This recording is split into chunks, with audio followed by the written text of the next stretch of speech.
Hey everyone, and welcome back to the Hair Healer Podcast, the weekly awakening. How is everyone feeling? Listen, I am totally doing this without my notes right now, and I don't know if that's going to be a good thing or a bad thing, so just flow with me. Mercury has moved into Pisces, so that's why I'm saying it might be a little bit, we'll see. There might be my morning already started out with some technical difficulties, we'll say that, and that usually is what happens when Mercury moves into its detriment or downfall.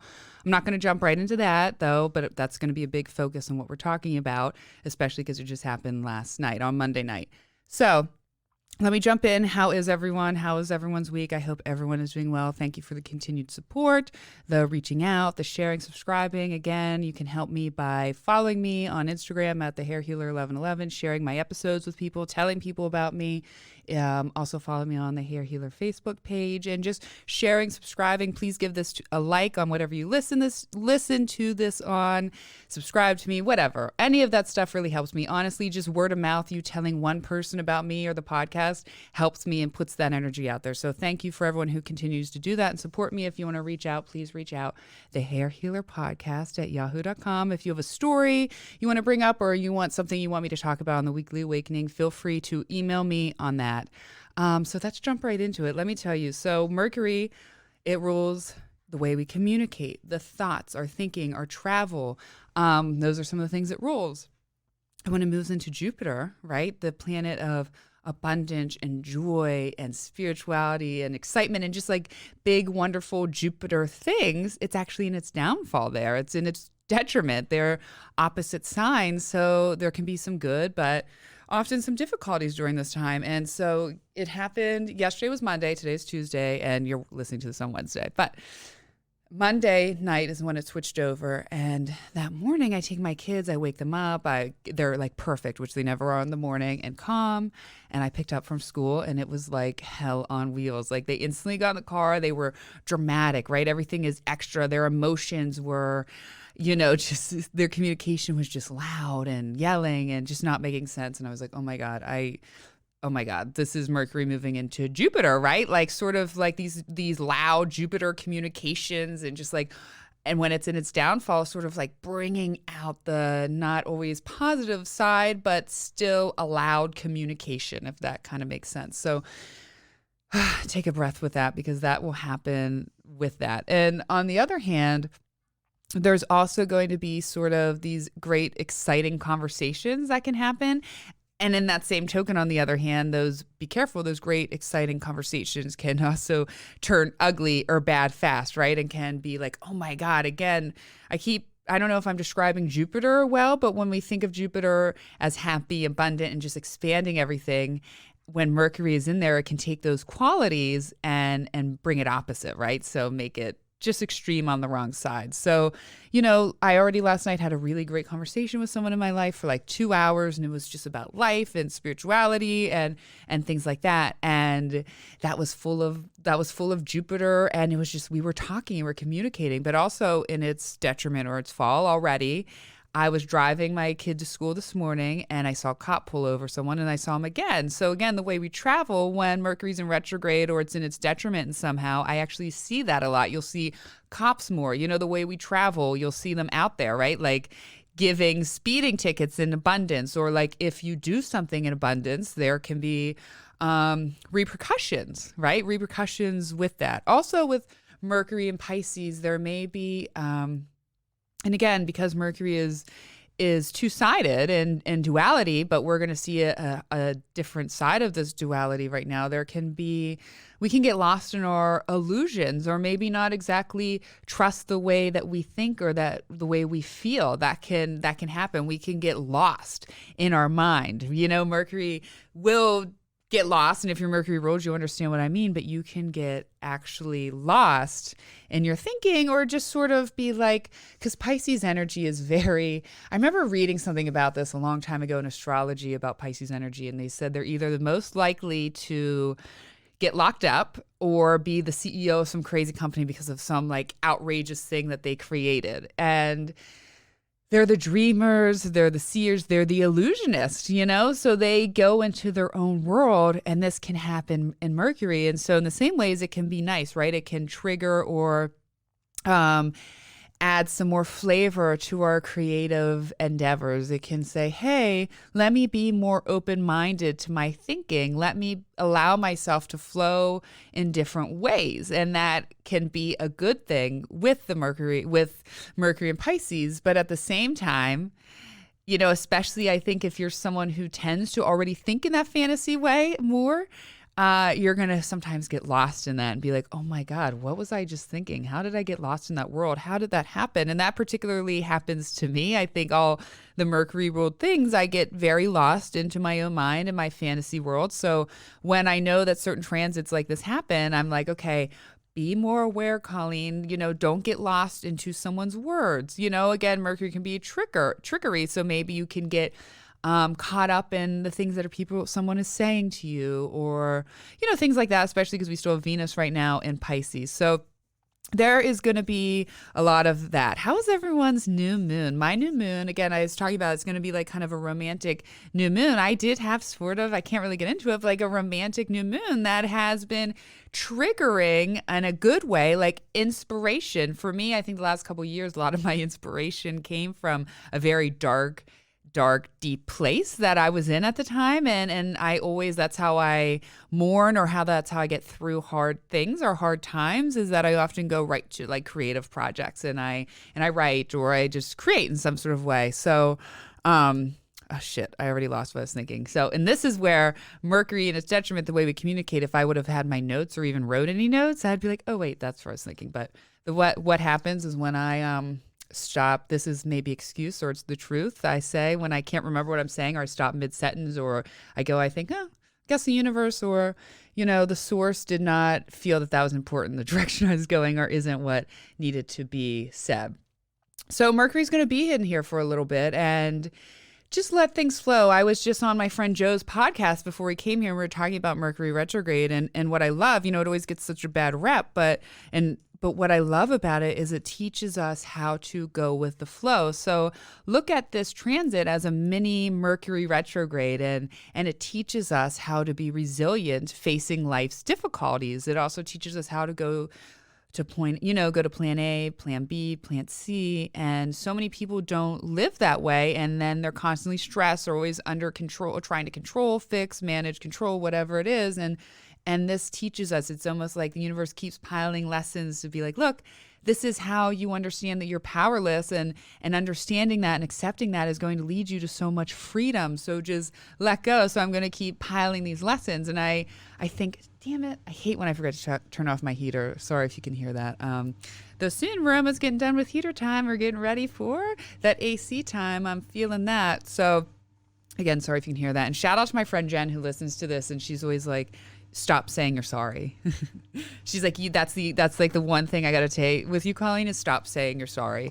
And I'm like, okay, but it's so hard. And here's the awakening on that. When I was younger, I was kind of a people pleaser, and God love my mother, and she's wonderful, but she was a little bit of a guilt mother. So there's always this I feel like I'm not, and it's also my Virgo rising and Virgo moon. If I feel like I'm not performing at the top, or I'm not getting across the words, I'm like, I'm sorry. Like I want to please you in this way. So shout out to Jen. I'm getting better at saying I'm sorry or I'm not sorry. But that is kind of annoying if you can hear that. I always forget that stuff. So take another deep breath. So yeah, so just expect this to be like a mini Mercury retrograde, and just go with the flow, and it all works out. I say that every time with Mercury retrograde, but everything really does work out when you look at life, and when you look back at your life, it does work out.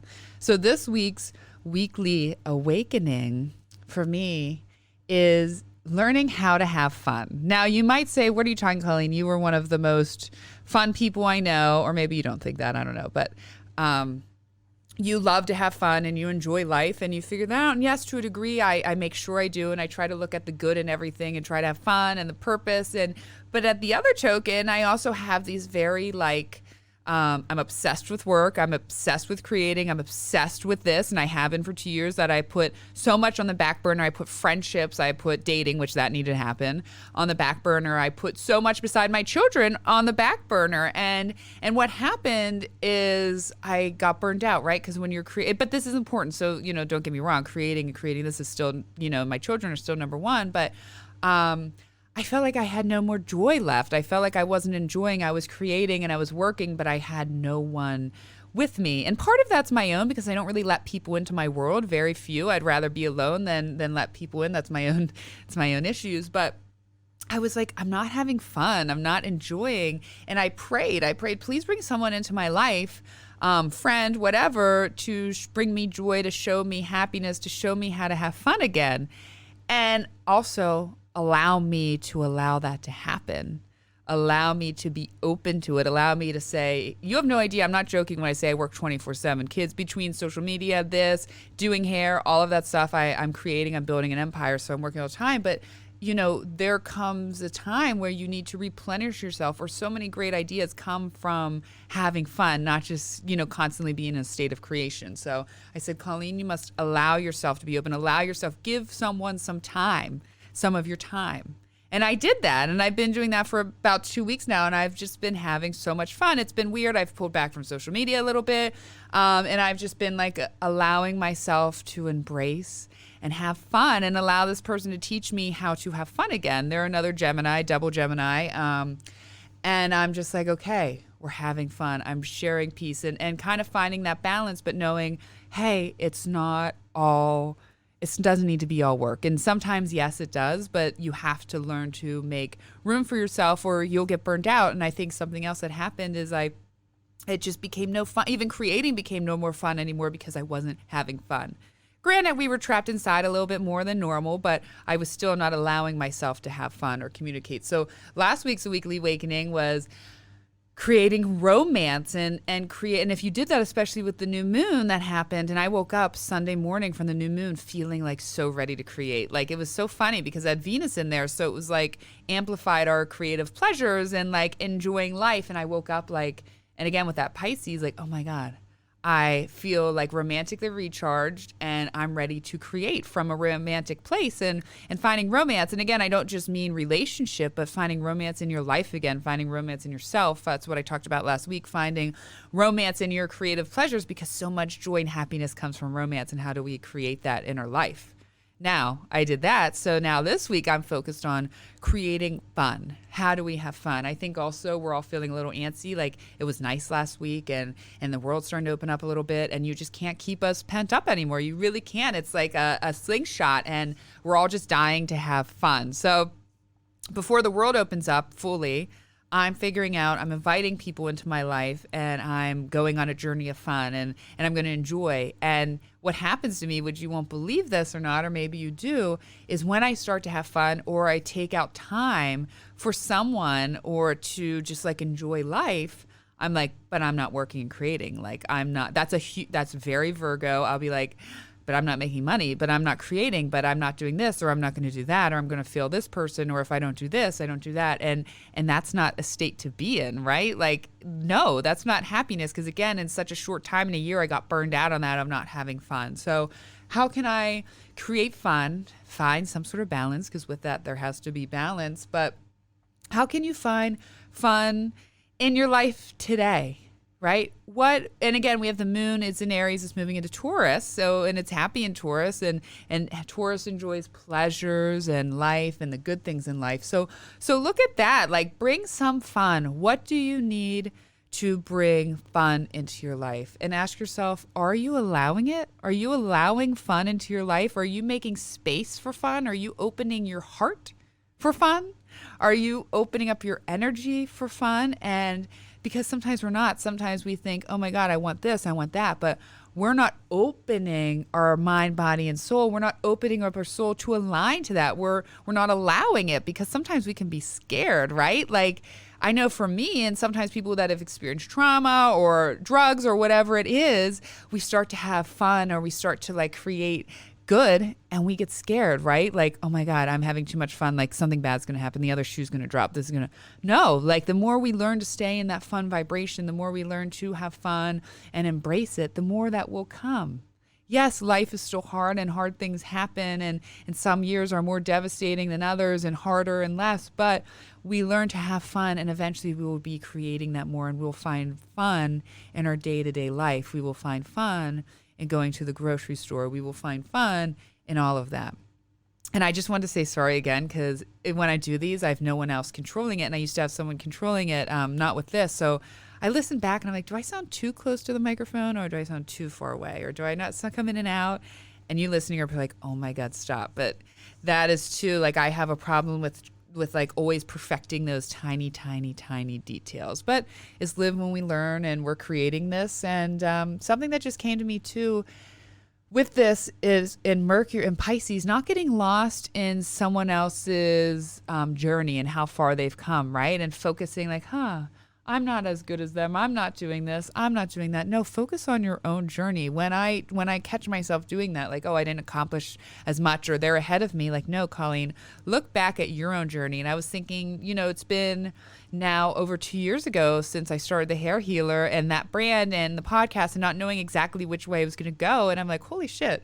I guess I have grown a lot. I've accomplished a lot in 2 years, even that, like, just personally in creating. And even though it doesn't feel like that sometimes, look back at your own. Don't look at other people's. Look at your story of growth. And I guarantee you look back 2 years ago and you will see that. Or, holy shit, it's been a year now since COVID. Like, look back at who you were a year ago. And even if you feel like you didn't get far, or like nothing happened, or you're still in a broken down state, you did, right? Your soul has to evolve, grow, and change through these hard times and the times of not knowing, to get to the other side, to get to the dream, to get to the purpose, to get to that. So if you still feel kind of drowned or still in waves of up and down and not sure what you're doing, I am too. That's number one. Write it out, because another year from now, you're going to be like, oh my God, look at that growth. Look at that change. Look at that. Look at who I was. And wow, I can promise you that. I can promise you that. So, that was a very Mercury Jupiter. I mean, not that I don't already talk kind of fast, but, I just kind of spewed it all out there, just blah, blah, blah. So also check out yesterday's episode of the Hair Healer podcast with Shane Springer. I actually was very good friends with his sister for many years ago. And I remember watching him grow up from being like this little 15-year-old who had his whole life in front of him, going to play baseball for college, to getting hooked on drugs. And then last year in 2020, he had an overdose. Was unconscious, like died, basically was brought back, and then was in hospital for 3 months. And since then, he's had quite a spiritual awakening and had so much like trauma and change. He's like a brand new awakened soul, and he has so much wisdom for his age and experience. It's an unbelievably really good episode. So go check that out. I promise you will not fail. Not fail. What the hell am I talking about? You will not feel, you will feel, this is what I'm trying to say, that again, Mercury and Jupiter, or Mercury in Pisces, you will feel like awakened in some way. It will change your thought process. You'll be like, it will awaken some sort of thinking feeling in you. I promise you, it's a really, really beautiful episode. And it's in the studio, and it sounds a little far apart because, of course, I recorded this during Mercury Retrograde, and I went back and I didn't turn the volume all the way up on his thing. So that's the last thing I said. I'm going to say sorry about, I promise. All right. Thank you, everyone, for tuning in. I hope everyone has a fabulous week, enjoys the week, finds something fun in their life, finds how to have fun or how to bring fun into their life, and have a beautiful week. I love you all. Thank you for being so amazing, for listening and being beautiful souls. Love you all. Goodbye.